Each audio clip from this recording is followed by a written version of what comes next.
Hey, it's Glen Gosch, realtor and broker, here again with our first steps in the home buying process video series. And in this video, I am talking about what to do before the first steps in the home buying process. I know that kind of sounds weird. If I have a first step, why is there a before the first step? Well, I'm doing this video because I know there is something you are probably going to do before the first step. It's something I did as a home buyer several years ago before I got into real estate, and I know it's something everybody is doing today.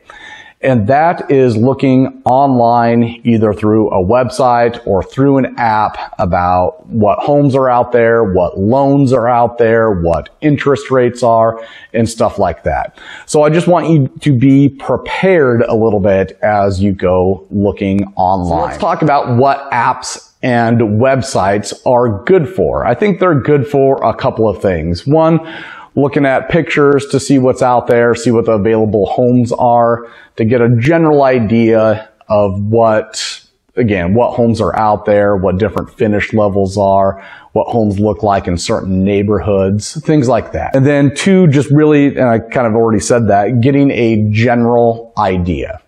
So you can get a general idea of what homes are selling for, a general idea of what is on the market right now. But that's about it, getting that general idea. All right, so let's talk about what websites and apps are not good for. They're not always good for accurate data on homes. Many of the websites and apps, they're pulling information from several different areas. So sometimes that information can get just kind of misconstrued somehow when it shows up on your phone or on your computer. We've seen inaccuracies as far as homes being available. Like you go on a website, it might say, hey, this home is active and available. You end up calling a realtor, find out that home is in fact under contract. For whatever reason, the website did not update fully. Another inaccuracy that we see a lot is inaccurate home values. So you see these estimated home values, whether it's a Zestimate on Zillow or an estimated home value on a different website.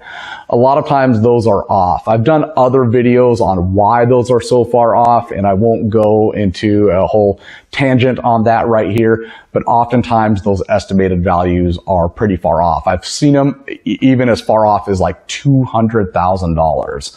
On my own personal home, when I was having it appraised and doing some refinancing, I found the value to be off by about $90,000. So those values can be pretty far off. Then also when you are looking at sold prices, sometimes those numbers are off too. So even if you see a home in a neighborhood that you like, you might see that it's sold for a certain price. Sometimes that price is not correct either. Oftentimes, they're getting the information based off of the taxes that were paid, and those are estimated sales prices. So many times those numbers are not completely accurate either. And then just to give you an idea, when you're looking on apps and looking on websites and you're looking for more information about a property, oftentimes there's a button you can click or somebody's picture, an agent's picture with their phone number saying, contact an agent to get more information on this home.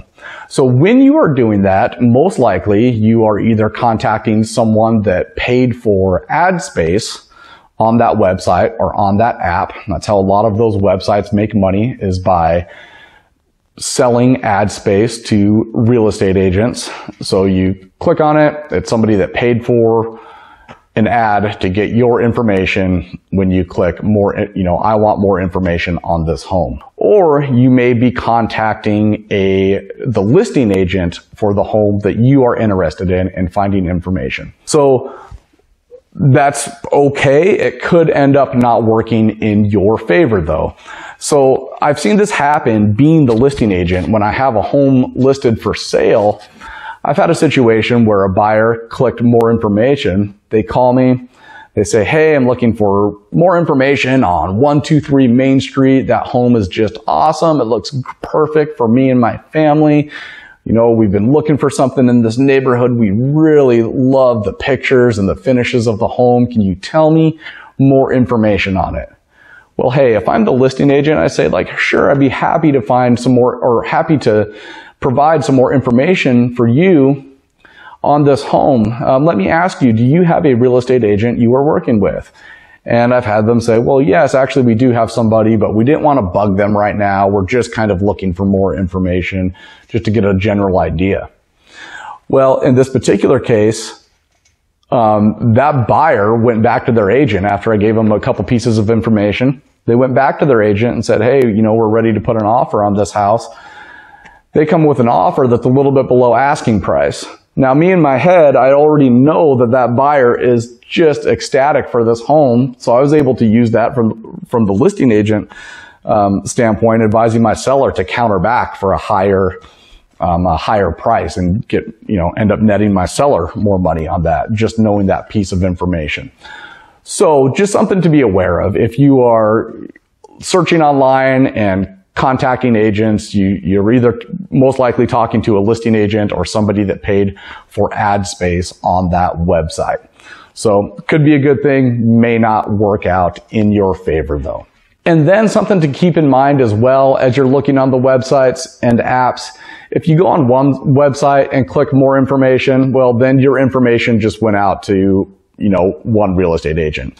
Then you go on another website and you click, I want more information on another home, then your information likely went out to another real estate agent. Well, you do that half a dozen times and now your information is going out to several different agents and you have half a dozen different realtors calling you and bugging you all the time. So again, you know, the websites, they're good for general information. They may not be the best for finding a real estate agent and getting the most accurate information. What I suggest is once you pick a realtor, ask your realtor questions, ask your lender questions, and again, in some further videos, we will talk a little bit more on how to select a realtor and how to select a lender. So look forward to seeing you on those videos. Again, my name is Glen Gosch, realtor and broker. You can find my information above or below this video, depending on what device or format you are watching the video on. If you're looking to buy a house, buy a home, let's get in touch and see what we can do for you. All right, again, thanks for watching. We'll see you on the next video.